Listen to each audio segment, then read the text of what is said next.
base is dropped on a Saturday morning, back in the normal time slot. Soccer Down here. I'm Jason Longshore. John Nelson is here. Jarrett Smith is here as well. At least audio Jarrett Smith is here. Just so you can go ahead and put reminders in your phone, because it's going to be a busy next couple of days. Noon stoppage time with myself and Mike Conti. That's going to be at facebook.com/929thegame. I think you can assume what we'll be talking about there, along with MLS Cup, along with CONCACAF Champions League. That's at noon, facebook.com/929thegame. 8 o'clock tonight, back here on the Twitch pitch. Only on Twitch, not available on the Soccer Down Here app or soccerdownhere.net. Watch along for MLS Cup. Kickoff is supposed to be 8:41. So we'll get you set for all the pregame. We'll talk lineups. We'll give you all the kind of storylines going into that and get ready for the match, and you can watch it along with us on the second screen. So hopefully you'll be able to hang out with us tonight for that. This morning, we've got a bunch of things to talk about. Jarrett and I talked about a lot of it last night. So, John, let's start with you. Cesar Luis Merlo drops a bomba, teased it, got everybody to go to his Instagram, showed it, then posted it everywhere else. It is all but done that Gabriel Heinze is coming to Atlanta United, even to the point that some are saying a contract has been signed or it's going to be signed this week. Your reaction? Love it. Bring it. Let's see what happens. I know that with all the discussion that we've had about him philosophically, I want to see how he brings his philosophy to the players that are here. Who else would be joining perhaps in something like that? But like I said, just looking forward to it. If this is the direction that we're going with this bomba that's been put out there, trying to grab the hard hat, grab the lunch pail, and see what happens. Why do you need a lunch pail? I'm just getting to work. Why are you getting to work? Where else are you going to keep your thermos? True. John doesn't have a thermos. He doesn't even keep his Mountain Dew cold. What does he need a thermos for? That's about what I thought. Jared can't follow. I'll let you answer that. I'm just saying, you don't need a thermos. You just keep the Mountain Dew sitting there by your desk. True, I do. And the evidence for those watching on the Twitch pitch, it's right here. See? So have a full cup, have the 2-liter going, but no, just looking forward to seeing them all get to work. Well, it's going to be a minute. I mean, you've got CONCACAF Champions League this week, and Atlanta United has to overturn a 3-0 deficit to Club America, who... it'll be interesting to see how seriously they take this. They're a club that's in a little bit a rut's not fair. They were knocked out in the quarterfinals by Chivas in Mexico. They are going to make some changes to that team. They're kind of in the process of it. The next season in Mexico comes up very quickly in early January. Are guys going to be looking at this as a vacation? Are guys going to be caring? What is their approach? I don't know. Giovanni Dos Santos not part of the roster for this. Don't really know why. Is he on his way out at the club? A couple guys are, but they are part of the roster in Ibargüen and Roger Martinez. So we'll have to see what Club America does coming into it. We know the situation for Atlanta. No Joseph Martinez, no Brooks Lennon, no Alec Can. You do have some Atlanta United 2 players factoring in. It's an opportunity with zero expectations for Atlanta United on Wednesday. We'll see how that one goes. But the news, Jarrett, we talked about it a good bit last night. Have you had some chances to sit and kind of think about Gabriel Heinze and what he could bring to the ATL?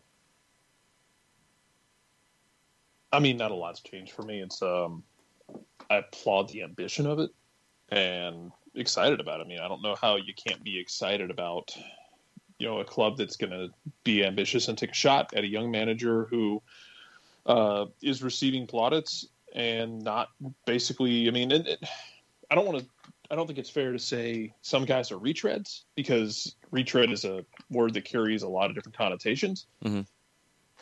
But you kind of went to what you think is going to work, and you went to where you think it might work, and you found a guy who is young, who is a bit of a firecracker and is in demand to varying degrees.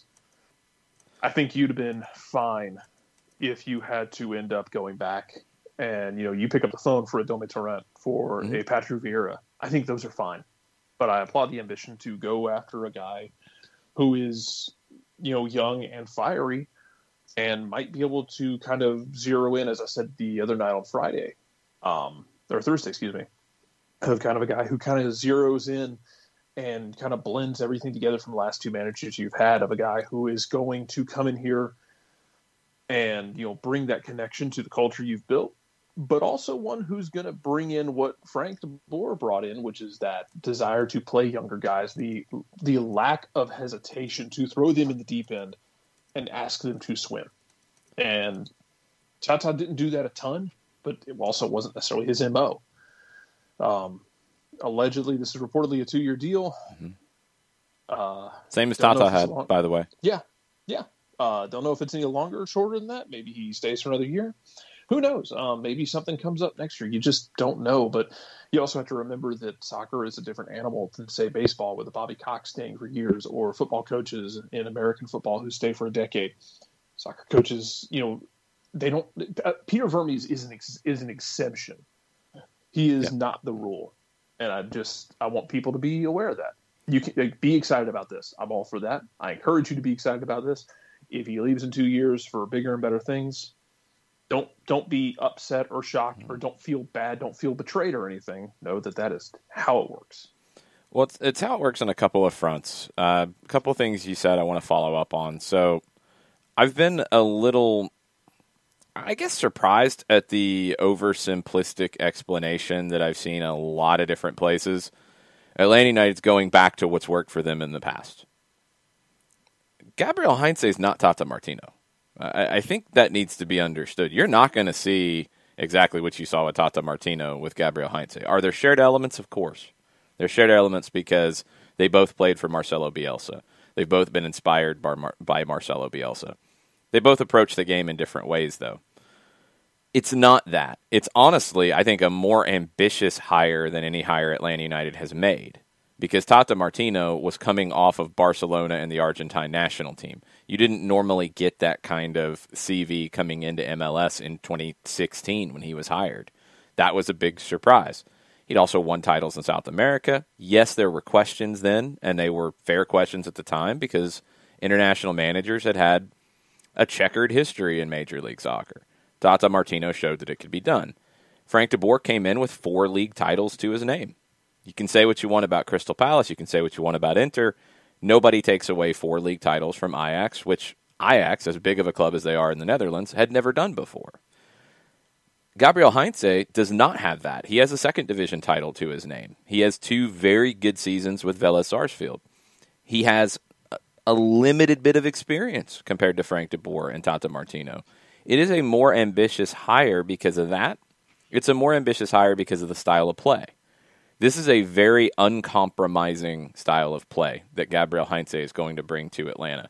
He is not going to come in and be vanilla.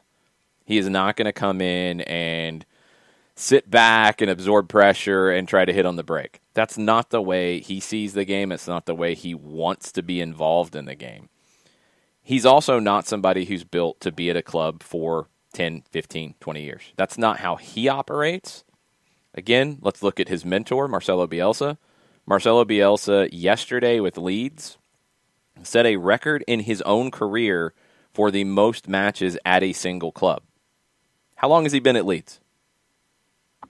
2.5 years, right? 2 years and change? That's the most he's ever been at one club in his career, which started in the early 90s.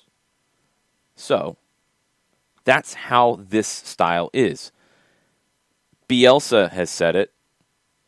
Heinze has said it. You give everything to the team you're at. You give everything you have. Eat, drink, sleep, to winning with that team, to imposing your idea of the game on that team. You come to a point, Pep Guardiola's talked about it as well in his career, you come to a point where you're empty. You've got to go. You've got to leave for yourself. The team also needs a change. And this is something that Newell's went through after Bielsa's first run there. They had to kind of rejuvenate a little bit because it is draining. Peter Vermes has been able to stay in Kansas City because his style is not as draining. He's also been able to overhaul the roster multiple times. That's hard to do on a regular basis. So this is where you're at. You're going to get a manager. It's a very bold move by Atlanta United if Gabriel Heinze is the manager. There is risk with it. 3.5 years of experience. He is still developing. Does he adjust to MLS? Lots of questions. He's never had a team, in my opinion, that has had as much talent as he will have in Atlanta. He's never had a forward like Joseph Martinez. He's got established professionals in this team. He also has some up-and-coming young players. How does he handle that? How does he handle the challenges of MLS that he's never really faced in his career as a player or a manager? These are valid questions, and these are fair questions. And I think Gabriel Heinze can have a kind of run in Atlanta very similar to Tata Martino, where he builds a team in year one that can compete by the end of the year, and year two, they can be a dominant force in the league. But there have to be fair expectations. The idea that he comes in and everything is perfect day one, that's not how this style plays out. This style of soccer takes time. It takes repetition more than anything. It takes a lot of drills and training sessions. It takes a lot of trial and error and learning things in matches under pressure. That's going to happen early on next season, and that's okay. You need to evaluate it properly. He's not coming here to have a perfect record in April. Could care less. He's coming here, and I think it's probably exciting for him and the way he thinks about the game to know that he will be judged by how his team finishes. And that's something he has had great success with in his time at Vélez. His teams have finished well. That's a marked difference from some of the criticisms of Bielsa teams where they've fallen apart late. Heinze's a master motivator, it sounds like, out of Argentina. Players love playing for him. There's lots of quotes of players talking about how he improved their outlook on the game. So now he's coming into a situation where he can work harder on the philosophy. He can work harder on the play idea in March, in April, in May, knowing he can risk a few results here and there to be at the team's best going into the postseason where they can win the title that way. I think that's exciting for a manager like Gabriel Heinze. That's the plan you're looking for. The second year, yeah, you want to be hitting on all cylinders early on. First year, it's going to take some time. And that's okay. Don't freak out about a loss in, Kansas City in April if it happens. That's part of the game, and it's definitely part of the game in this kind of style. Do we have tweets? Do we have questions, John? I know we've had a few since yesterday. I think we caught a lot of them last night, but do we have anything in the queue? We have CCL thought from Tafka this morning, MLS Cup thought as well. Nothing at the moment on Heinze in and of itself. Well, we can jump around. We don't have to talk about Gabriel Heinze for a whole hour. We did last night for about 2 hours. So A couple other things if you've missed it so far. CONCACAF Champions League for 2021. The one spot that we didn't know what they were going to do with, the Open Cup spot, because that is determined in some combination between U.S. Soccer and CONCACAF. Most people are saying CONCACAF said it needed to be the last Open Cup winner, and in that case, it's Atlanta United because there wasn't an Open Cup this year. Some are saying that was the Federation's decision. I believe it was CONCACAF's because that's what was approved as to how the spots were determined, and that wasn't changed. So that's what it is. And yes, people are mad, and yes, people are pitching fits, and Kansas City is the team or the team who loses tonight. Those are the ones who can have a valid gripe, in my opinion. But if the process was it has to be the Open Cup winner, then there's really no other solution here unless they could change that process in midstream. And I don't know if they could or not. If somebody didn't submit a change to say, well, yeah, we're not having an Open Cup this year, so we're going to move this spot over here temporarily, I don't know how that thing works. But a lot of people are in their feelings about it. I understand that if you're Kansas City. I understand that if you are maybe Columbus, maybe Seattle tonight. Other than that, I don't know what to tell you because the last Open Cup winner is Atlanta United. It's kind of funny, but I know it gets some people upset. I don't know what else to say. That seems like somewhere between an administrative issue, a CONCACAF issue, an MLS issue, maybe on the very low end of it, a U.S. soccer issue. And I don't know who dropped the ball or who made the final decision. MLS Cup tonight, we've talked about it. It's going to be kick about 8:40. Broadcast starts at 8. We'll be on at 8 with a watch-along. Darlington Nagbe, Pedro Santos out after testing positive for COVID. I'm really curious to see what Columbus does with that information coming to Caleb Porter and his staff during training on Thursday. He hasn't really had a whole lot of time to work on Plan B, and I don't know what it is exactly. It's like for like, it's bringing on one of your homegrown central midfielders to replace Nagbe. It's pretty difficult. Get crazy, you can bring in one of your outside backs to play as a holding midfielder. I don't know if any of them have any real demonstrable experience in that role. They might be learning on the job. That's where you have a little bit of depth and maybe could pull that off, but it's also risky. Either way you go, it's going to be risky. So that lineup for Caleb Porter is going to be fascinating. If I'm him, I get very defensive. I sit back. I try to hit on a break with Zelarayan and Zardes, and I try to frustrate Seattle and see if they can give me something, because you've got to be careful. You can't play through the midfield the way you normally do. So what does Tafka have about CCL, MLS Cup, et cetera, et cetera? Okay. Well, before we go into that, from crew spokesperson Tim Miller, as of about 20 minutes ago, Columbus received all negative COVID-19 tests from their Friday testing. No new positives for the crew going in. Excellent. Tafka says, I'm calling it now. The gods of fate, strangeness, and irony will conspire to bring MLS its first modern-era CCL win through Atlanta United. This year or next year? I mean, either one's kind of crazy. Yes.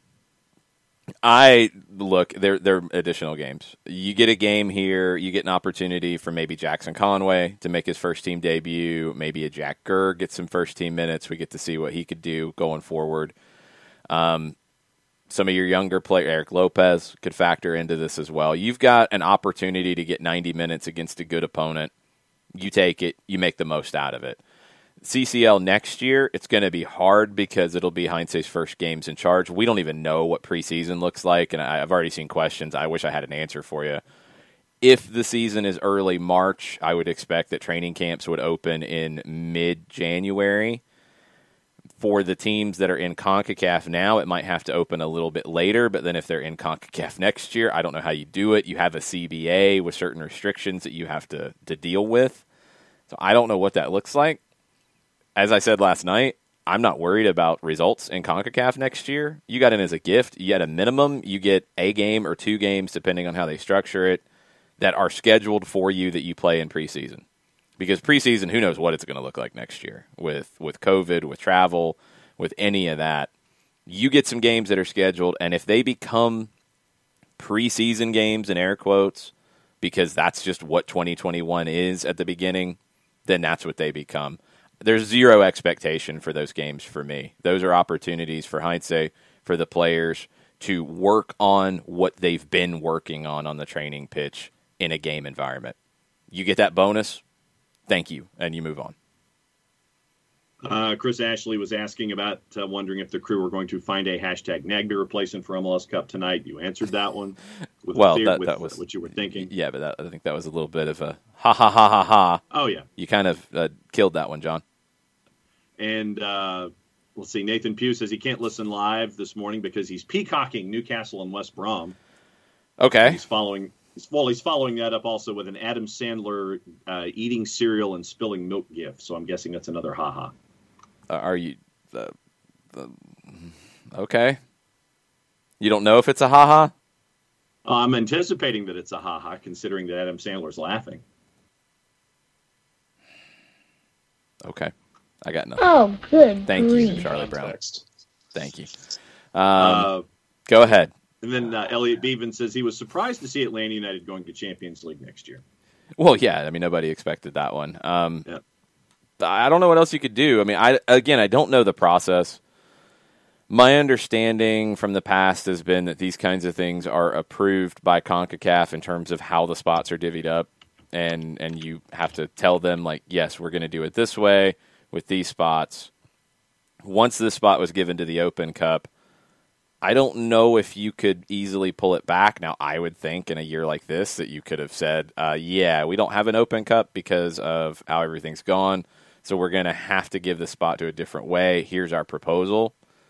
I don't know if they did that or not or what. I have no idea. again, Atlanta United, I don't think lobbied for it.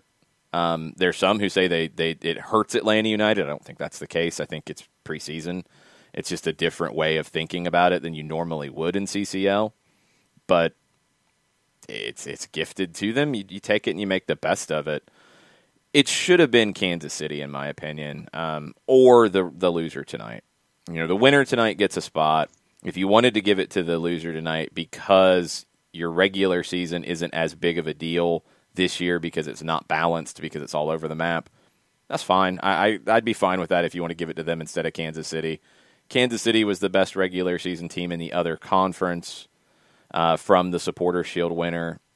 They would normally get a spot, but that spot went to the MLS's back winner, Portland.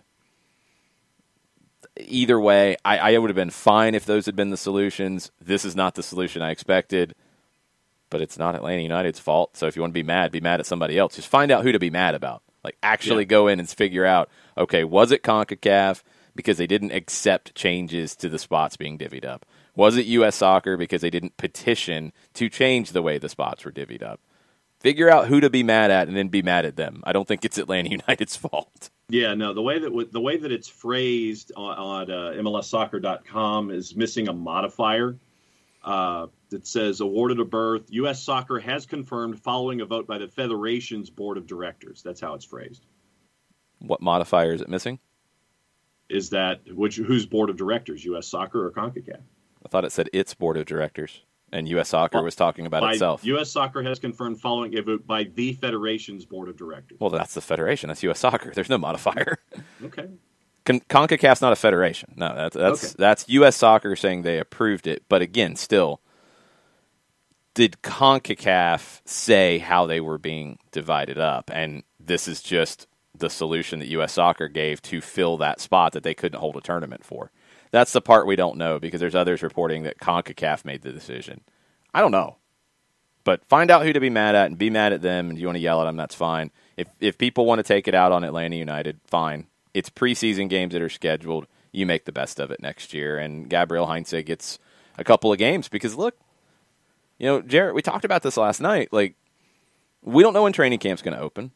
We don't know when the season's going to start. The league is saying early March. The players are saying they want it to be later. We don't know what preseason looks like. Are you going to be able to do a Carolina Challenge Cup kind of thing? Are you going to be able to do a Tucson, Arizona kind of thing? Are you going to be able to go to Bradenton? Are you going to be able to do these things? I don't know. So at a minimum, you got a couple of games that are outside of your league structure that you get to play. And you just take it and be happy about it, I guess. Yeah, no, you don't apologize for this. The more I think about it, the more, it's like, yeah, should they have gotten it? Probably not in terms of what they did on the field. You take that up with U.S. Soccer and the CONCACAF, though, and you go, you want to go to them and say, hey, next time we have a weird season that's cut short by a global pandemic that ruins sports and multiple industries around the world, we'll rewrite how we handle, a CONCACAF Champions League spot, and then we can have it done next time. If this is what they chose because this is their protocol to defer to the last champion, then it is what it is.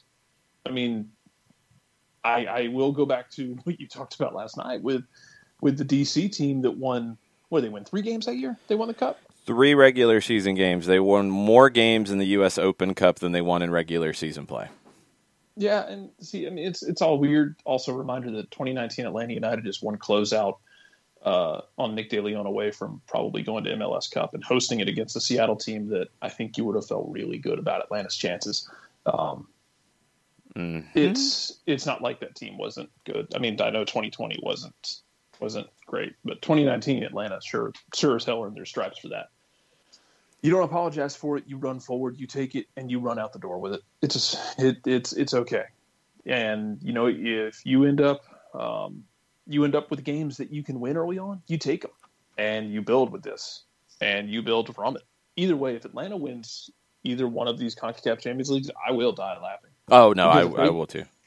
Oh, because if they come back and win against Club America, who's kind of, is it fair to say they're in a tight spot?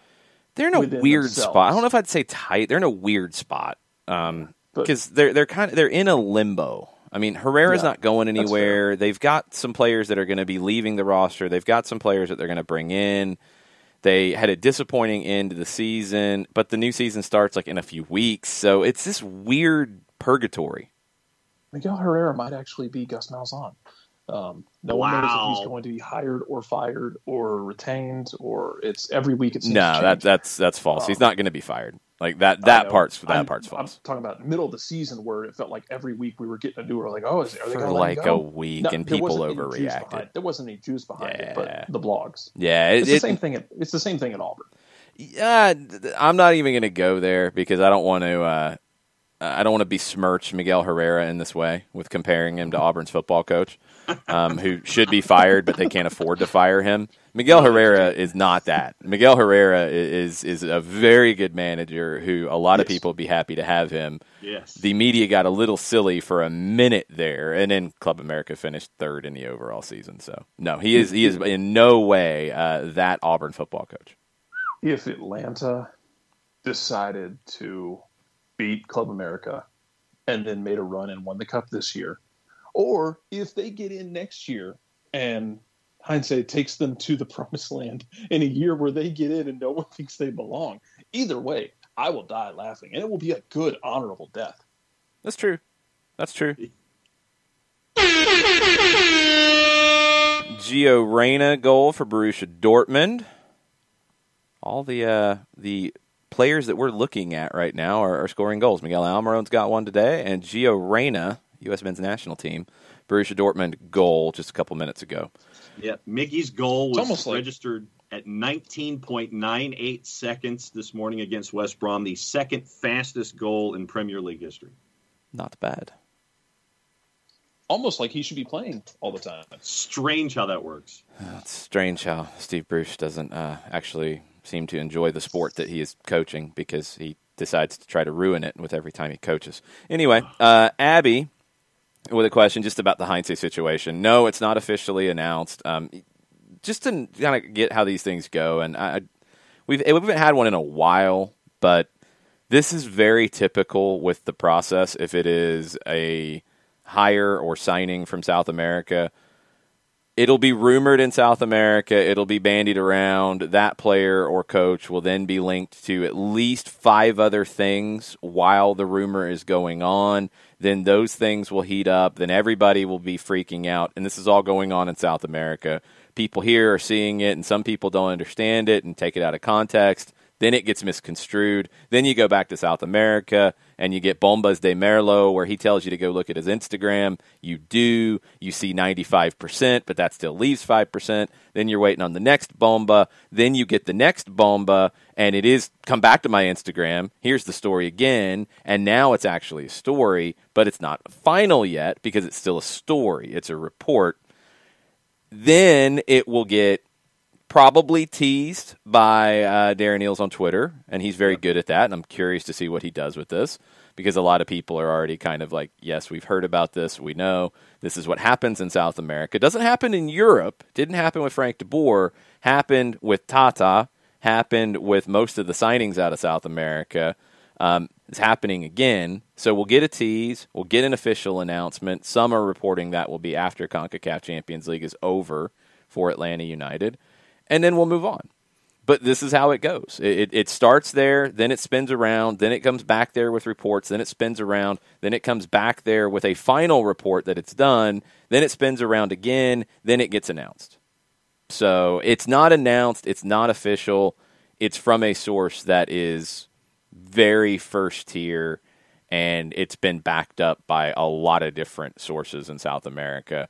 It feels pretty good. It's not official until it's official, but this is how things go with South American players and coaches. We've been through it before. It's kind of the MO. So I'd say we should be veterans at this point. We're getting close. I mean, that's why the thing that Merlo did this time that was a new wrinkle was the go look at my Instagram for the update. That was a good addition from Cesar Luis Merlo. I like it. I like the use of social media and broadening his reach. I feel like if we weren't comfortable with all this after Barcogate, man, I don't know if anybody's ever going to be comfortable, because Barcogate was like a masterclass in South American politicking and rumors and counter rumors and counter rumors and will he, won't he? Barco Gate got confusing because Independiente got greedy. After they won Sudamericana, they said, yeah, we want more money. Because there had been a deal already agreed to, and then they won the Copa Sudamericana. And then it's like, yeah, we want more money. And they're like, no, we already agreed to a deal. And then Barco's like, I want to leave, and I'm not coming to training because you already agreed to a deal for me. And then Independiente's back and forth, and then everybody's mad at the president, and everybody's yelling at everybody else. And then they're like, yeah, we kind of got to get a deal done, so let's get a deal done. Pitti wasn't that confusing, but you were waiting on the Miguel Almiron deal to get done, and that Pitti deal had been rumored for months, so that wasn't too crazy. The Tata one was kind of like this. There were reports, and it's like, no. And then there's research and more reports, and it's like, well, maybe. And then there's more reports, except he didn't go to the Instagram to give the reports, but then there's more, and it's like, okay, this could happen. Then you started to get the official things happening on this side, so it's just how it goes. The reporters in South America are far more tied in to the agents and the players, honestly. A lot of them have more personal relationships with the players and the managers. And they ask and they get answers and they go ahead and start reporting it. Or they hear from somebody that somebody said somebody is going to do this, and then they report that. So it's just a different process, but it's not official. The team hasn't announced anything. You guys can see that. It sounds like they will here shortly, but this is where we're at. Let's see. What else we got on the Twitch pitch? Katie says, pardon if it was discussed in prior shows. We're going to be repeating ourselves a lot, Katie. We'll try to make it entertaining when we do it at least, but it's going to happen. It's okay. I want to get everybody's questions up front and out of the way because I do have a fear that the expectations are going to get out of whack here. And it's not fair to the new manager for that to be the case. So if you have questions, I don't care if I've answered it 5 times. I want to try to make sure everybody knows as much as we do, at least. Katie says, the rumored 2-year deal with Heinze, is that Atlanta... Does Atlanta become the Kentucky basketball of coaching? Bring in 5 stars, then go big leagues after a couple of years. Is that bad? I don't think this is the same as the others, and a lot of it's down to the style of play. I think this is a style of play that you need to do something. You could be in the same realm, but you need to do something a little bit different after a couple of years. And that's tough for a manager like a Heinze or a Bielsa to do because they are very headstrong about their way of playing. They don't have plan Bs. You know, I'm still blown away in the Premier League by some of the conversation around Marcelo Bielsa. I mean, he's been there for 2.5 years with Leeds. Do you see him decide to park the bus at any time? No. Do you see him late in the game try to close it out by dropping everybody deep? No. Do you see him do anything different in a dramatic way to the way he plays? No. Nope. So why are they even talking about it anymore? So he's going to do what he does. If it is winning, if it is losing, they are going to play their way because the mentality is this is the right way. This is the way we've worked on. If we go into a different way, we are betraying the work we've put in.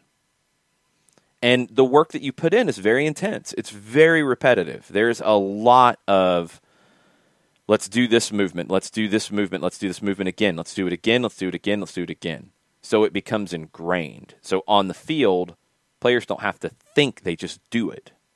That's what you're trying to get to. And that can't happen overnight. But it requires a lot of that repetition. So at a certain point, players become burned out. Coaches become burned out. And they need a change.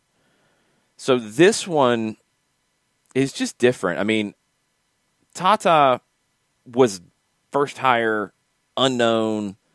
You wanted to protect yourself because there were questions on if it would work on your end. He probably wanted to protect himself because he's not somebody who's been at a club for a very long period of time either. So, 2 years, cool. You didn't come to a new agreement. He wanted to be able to go home more. He gets a national team job that allows him to do that. He's paid handsomely. You move on. I don't know if Frank de Boer was set to be 2 years. I don't. I want to say it was a longer-term deal. I might be wrong. I think the intention was for him to be here a little bit longer and to instill a little bit more of the overall development ethos of an Ajax. That didn't work out, so you had to make a change. So you do. Now you're back to another manager who doesn't stay in one place for very long, and you risk burnout. So a 2-year deal, I would assume there's an option, or at least a date where you start talking about extending it. But Heinze's not a guy who's, in his 2 stops, and we're going to leave Godoy Cruz out of it. It was 10 games. 1 year at Argentinos, 2.5 seasons at Vélez. Is he going to want to be in the same place for more than 2 years? And then there is the ambition element, and Katie brings that up, and it's part of the conversation. I don't think it's the number one part of the conversation with him.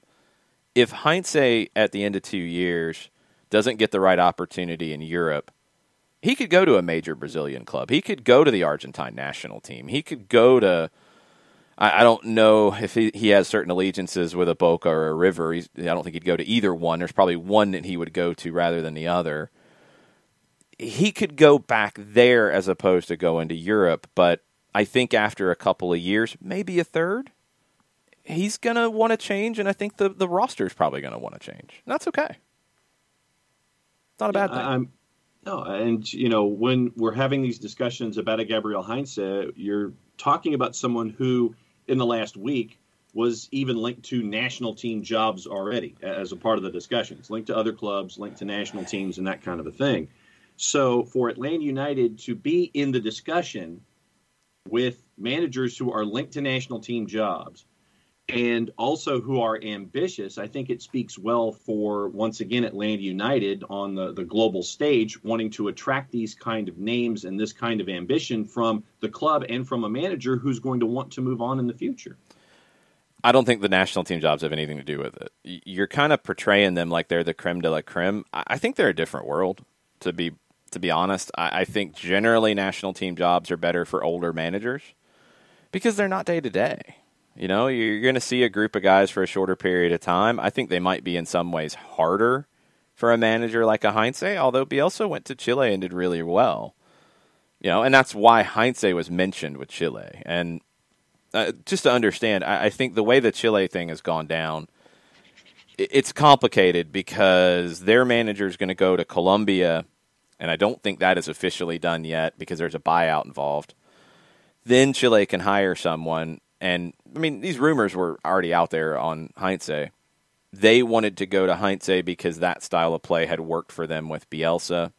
It would have been easy for the young Chilean players to adapt. So it made sense for an approach. I don't know if there was ever an official approach. Right now you're in the big hype talk phase in Chile, in the Chilean media. Heinze's been mentioned. Jose Peckerman has been mentioned there.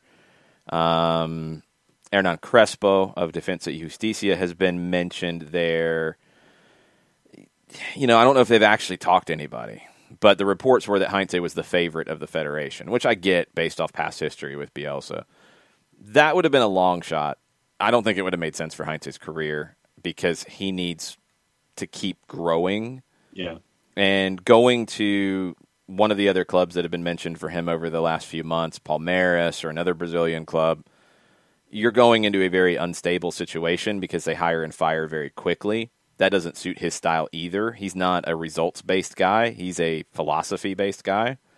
So you bring him into a club like Atlanta where he's going to be able to work. And one of the things that he's said that kind of stuck with me, and this is very Bielsa-like. It's very similar, and I'm sure they've probably talked about it or Heinze's modeled it after Bielsa.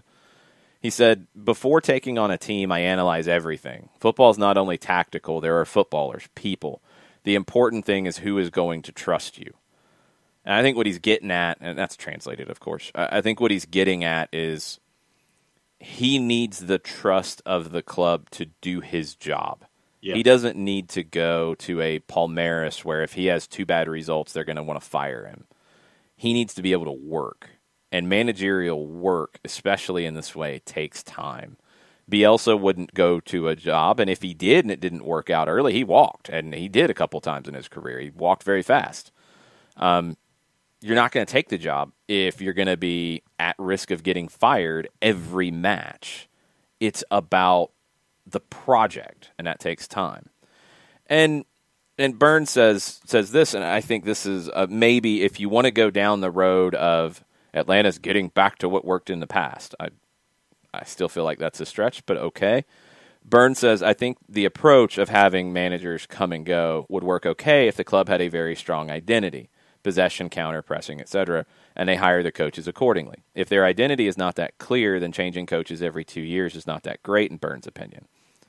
I think the identity is fairly clear. I don't think it is maybe as structured as some would like, but I think the identity is, as I've said before, is based on playing fast, being fluid, playing in the other team's half, controlling matches. Those are the things that seem to be common threads and come up a lot, whether it's academy, twos, first-team managers. Those are the threads that seem to be common. You can accomplish those in different ways. Personally, I don't know if it is possible to have a Bielsa style without Bielsa there forever. And that doesn't really suit him or the people who run that style to a degree because they get burned out. They have to leave. But there's plenty of elements of a Bielsa style that you can then move to stay in the same book but move into a different chapter. Pep Guardiola's style and Bielsa's style are compatible. Are they the same? No. There's similarities, but there's some big differences. But they're compatible. It's not going from being a possession team to being a long ball team. Like that's two different books. That's in different buildings. That's two different libraries in different states. This going from Tata to De Boer to Heinze is in the same book, in my opinion. It really is. I don't think Frank got as far in his chapter as he should have. He didn't build everything the way he needed to. He didn't have the pressing element that would have made everything click more. The times that he did, I thought Atlanta played their best. The team didn't fight to win the ball back as much as they needed to under Frank de Boer. I don't know if that's on him. I don't know if that's on the players. I don't know if that's a disconnect. I don't know where that fell apart. But that was the major missing element for me.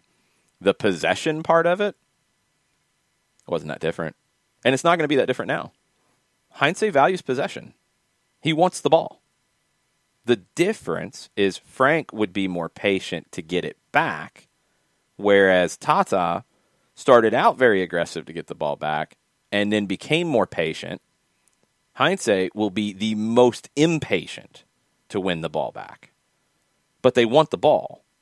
They don't do we get the ball and we go as fast as possible to goal and we don't worry about it. No, they want the ball. It's how you get it back is the biggest difference between them. That's not changing the philosophy, in my opinion. That's changing the personality a little bit more, but not the philosophy. So I think this reinforces the philosophy. And I think then you can go, after Heinze, you can go in different directions. You could go with a Guardiola, a Dutch kind of style. I'm not saying a Dutch manager, don't freak out. I'm just saying a manager who subscribes to that style, a 4-3-3 possession kind of style. That's maybe a little more on the sit back and counter, or more of a mid block.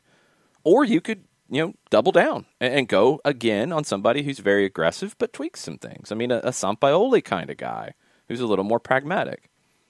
You're in the same book, though, and I think you're at another chapter. I'll take that. Well, and, as you're talking it through, I mean, think of all the other sports that folks are attached to, and whether you're talking about a team or a club and a coach, coaches, especially younger coaches, and I don't mean this in a chronological sense, I mean it in an experience sense, they always have those folks that they look up to for their core set of values.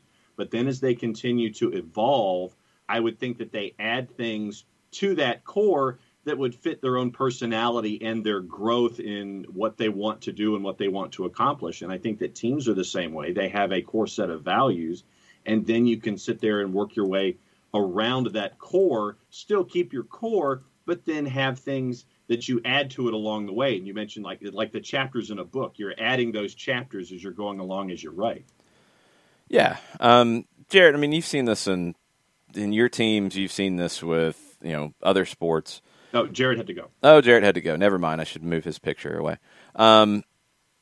It's just, you've seen it too. I mean, it's just like to a degree, like good managers become their own man.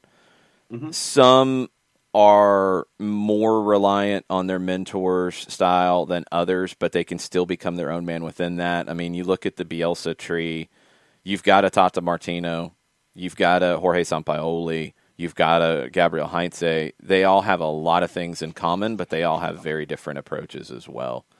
So, I mean, it's just where we're at. I think Winter Wind said something about me not being the only one who's worried about expectations. There's a difference between being excited about the hire and expecting it to be perfect day one. Right. And I think Tata went through that a little bit too at the beginning and in the middle of the first season where you had some stutters. This is going to be more up and down potentially early on as you work through the style and work through the rotations and you work through learning when to anticipate the passes coming from the opponent and jump the lane. And then when that person jumps the lane, who jumps in behind them to cover them, those rotations, that stuff takes time. It doesn't happen overnight. I think the good thing here is, and this is where I think Stephen Glass's time is actually very important. Glass got them back to a 4-3-3, which is what Heinze primarily plays. The 3-4-3 talk that's all he plays is not true. That is completely inaccurate. He's far more 4-3-3 than 3-4-3. At times it'll look 3-4-3. At times it'll look 2-3-5 when they're in the attack. That's because formations don't matter. It's about roles. It's about responsibilities. But getting back into the system, the base kind of setup, and that's what Stephen Glass worked through, and that's the way Atlanta United played. I don't think that was an accident. I don't know how long they've been talking to Gabriel Heinze. I don't know if this was kind of preparation for it. I don't know that. But it was a little bit of clearing the decks, in my opinion, to getting back to controlling games. There was a ramp up in pressure. Now, that had to decrease as the games picked up and as rotations of the lineups picked up because of injuries and such. But you started to see a team that looked like it was taking the first steps towards something like Gabriel Heinze is going to want to bring. So, I don't think that was by accident. No, and it's you get yourself back to center. You bring in someone who's, part and parcel of that way of thinking. And if it is in fact Heinze, then this once again, it's that core that I was talking about. It's like, okay, here's your core set of values. You get back to that core, and then you bring in individuals who understand that core and can work through it and work with it. Question from, and I do not know how you want me to pronounce this, a newcomer into the Twitch pitch. No. Ghifaриtou, Shiro. And I don't know where the abbreviations is. So, hello and welcome. Hi, welcome. GH, hello. We're going to go with that to start with. Do you think Heinze's lack of English will be a problem for our non-English speaking players, especially academy players? He's going to need an assistant who speaks English or a translator who not just speaks it, but I think shares the emotion of it or the intensity of it, which is hard to do if you're not a coach. This is where somebody like Rodrigo Rios, who was with the academy, was very important for Tata early on. Tata's English was a little bit better than you'd probably think. And later on, once you do things a few times, once you get through it, you don't need to have all the explanation. Early on, you're going to have a lot of explanation. The assistant hire, and I'm sure that's probably part of the discussions as things were coming together, will be important. You have a good number of players who are Spanish speakers in this team. I don't believe Heinze speaks English at all, or if he does, it's very limited. And when you look at Bielsa training sessions, and there's quite a few, on YouTube, and you can kind of dig into it, it's a lot of explanation. There's a lot of work to get across the why you're doing these things. So who helps him explain the why will be very, very important. unless he has a really good English course that he takes between now and then, which I think would be a little optimistic. I think the assistant or one of them is going to need to be very important here, or it's going to be somebody else from within the club stepping up to help. And, I mean, I'm sure there are people who could do that, but it needs to be somebody from a coaching background because it's a lot of terminology. It's a lot of things that will be very, very important, and it will take time. I don't think it's a problem, but I think it could slow down the process a little bit unless the right pieces are in place to help it move forward. Yep. No, I'm right there with you on that. It's because of the philosophy and everything that you want to employ. It's got to be someone who is as plugged into that and can explain it to the players right off the bat. So that's as integral as you can get. Yeah. Yeah, I think it's very important. J-Dub says maybe Atlanta United will hire a mindfulness coach and can lead breathing exercises for the fan base. Keep expectation and blood pressure reasonable. I hope so. I don't want to see people turn after a loss. I don't want to see people overreact to goals being conceded when the team is very high up the field. They are going to play in the other team's half as much as possible. They're going to play a very high line. They're going to take bold chances when they try to win the ball back. That will leave them exposed, and there will be mistakes, and goals will be conceded. These things will happen. The idea is to control the game by playing in the other half, controlling it with pressure as well, and making those chances more limited for the opposition. But that doesn't happen perfectly every single time, and that's okay. That's okay. Don't freak out. It is about building to being an MLS Cup contender at the end of 2021. That is the goal. First year, that is the goal. It's not about having a perfect April. That's just a lesser thing here. Anything else on Twitter we need to hit? Yeah, a couple of things. Tafka, in our discussion about CCL and berths, he says, so we owe Nick DeLeon for our CCL berth? No. That doesn't even make any sense. So I guess not winning. That doesn't make any against sense. Toronto, and I'm trying to play it out in my head. No, so it doesn't. No, it doesn't. No, it doesn't affect who won the Open Cup. Okay. This was decided by who won the Open Cup. That's it. It didn't matter. Now, if you had got in two different ways, it still wouldn't have mattered. You were still the Open Cup holder, and you got in right now in 2021 because you're the Open Cup holder. You thank Frank de Boer. You thank Pity Martinez because those are the guys. You thank Brandon Vasquez. Yes. Honestly, that's who you're thanking for a lot of goals because Open Cup hero Brandon Vasquez is who has got you into another CONCACAF Champions League. And it's all from the 2019 Open Cup run. That's it. Nothing else mattered. So Brandon Vasquez, Pity Martinez, Frank de Boer, you guys get a nice glass of whiskey and enjoy it. Because you got Atlanta United into another CONCACAF Champions League. Well done. Yes. And last one in from Twitter this morning. The Colonel's in. He says, the intensity of the South Wales Derby makes the Iron Bowl look like a church picnic. Today's comprehensive victory for the Swans paints Wales white. Are you still mad at Mindy Kaling?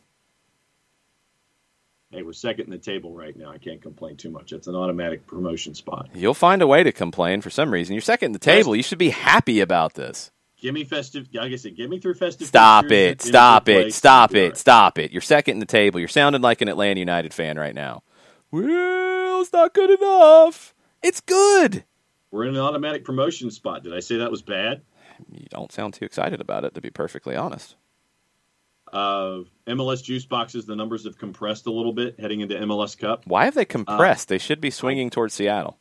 I don't know. The number for Columbus was north of plus 200. Now it's at plus 183, and Seattle's at plus 150. Your draw's at plus 230. That makes no sense to me. Nope. That makes zero sense to me. That feels like you should be jumping all over a Seattle number. Yeah. That's crazy. Cue the black helicopter, J-Dub. I'm a little worried now if Seattle's got anything that we don't know about. That makes no sense. No, and you look at, and once again, that's in the composite. You can get Seattle as high as plus 161. I think you have to take that. And Columbus, you can get as high as plus 196. I think you have to take that. All right, 3 minutes left. I want your MLS Cup predictions if you are listening live. If you're on the Twitch pitch, throw them into the chat. Need your predictions. Score. Is it regulation? Is it extra time? Does it go to penalties? And I want an MVP prediction from you. That's how we're going to finish here. John, you can think about yours. I know Fox has got a bunch of things set up for this, so that's going to start at 8. I think they've actually advertised things properly. They're saying 8:30 right. On MLSsoccer.com. I think kick's going to be at 8:41, but there's a pregame show that is separate from the game broadcast that is on Fox. So this is big. This is very good. We will be doing a watch-along here on Twitch, and I don't know if we'll have video for everybody on the watch-along. We might not. It might just be audio, but you can have it on in the background if you want to hear us yakking on about it. We'll try to sync everybody up to where we're watching it at the same time. It's not as cool as watching it with some of the MLS legends and the Zoom calls they're setting up. We're just guys talking soccer, but we'll do the best we can. All right, winter win. Seattle 3-1, MVP Raul Ruidiaz. Okay. Badger, Seattle 2-1, Nico Ladero as the MVP. Jason Nix, 2-1 Seattle, regulation time, Ruidiaz as the MVP. D. Graham, 1-0 Seattle in extra time, Jordan Morris as the MVP. J-Dub, 2-1 Seattle, Seattle scores first, Columbus equalizes, Seattle scores in the 88th to win, Raul Ruidiaz as the MVP. What are you thinking? Velvet driving slipper lock of the week regulation 2-1 for Seattle. Morris and Ruidiaz score. Ruidiaz is your MVP. Zardes scores for Columbus. Okay. Burned 0-0 Columbus in penalties. I like it, Burned. I like it. I like it. I disagree with it, but I like it. I am going to go with Seattle 2-0 in extra time. Oh. I think Ruidiaz gets a goal, kind of lean into a goal from something else weird. And I think Stefan Fry is your MVP. I will go goalkeeper MVP with a clean sheet and making a few big saves on Jossie Zardes and on Zelarayan. So 2-0 extra time. Seattle, I think they get one in extra time, then Columbus has to throw the kitchen sink forward, and they get a second one to kill it off. Right. Okay. We will see. And Burned, I know you're not on the Twitters, but I wanted to share a message. Gustavo went back and watched last night's Twitch that is still up if you want to check that out with some of the immediate reaction to La Bomba de Merlo. Gustavo tweeted at me, included you, Burned, and said, I want to thank you publicly. I'm watching now yesterday's Twitch feed. Surprised, I would like more to be recognized for my virtues, IT and engineering, than for my vices, soccer among other things, ha ha ha. But friends are always biased and kind. So there you go. Yeah, I mean, Jarrett and I talked about it a lot yesterday. We're going to talk about it on Stoppage Time here in an hour on Facebook.com/929thegame. We'll be talking about it a lot until it's announced officially, assuming that it goes through. We'll be talking about it a lot after that. This is going to be a different way of playing than you have seen in Atlanta under Frank de Boer, under Tata Martino. You will see a lot of similarities, but you will also see some very big differences. And I'm excited because it's going to give us a lot to talk about with tactics and such. So we'll be getting into it. Rest of the day, again, Stoppage Time. If you can join us, Facebook.com/929thegame at noon. Mike Conti will get his thoughts on the news on Heinze, on MLS Cup. Tomorrow, Jarrett and I have our regular 5th annual trade window extravaganza bit of nonsense. That's at noon. There's already been a couple of trades that are percolating. And we've got the watch along tonight. And then Monday, it is show in the morning. There will be a lot to talk about. And then Monday night, it is trivia with Soccer in the Streets at 7 o'clock. John, you're playing. Yes. Kevin Egan is going to be a quiz master for a couple of rounds. Andy Bunker from 92.9 The Game is going to do a round of trivia as well. All Seattle. Could be. I think he was leaning to the 2002 World Cup when I was over there yesterday. So He might go very specific with a tournament, which could be fun. That's at 7 o'clock. When that is done, we'll have a little bit of a buffer time, and then we'll have soccer over there after that. So all the content coming for you on SDH. Thanks for hanging out. The watch-along starts at 8 o'clock, J-Dub.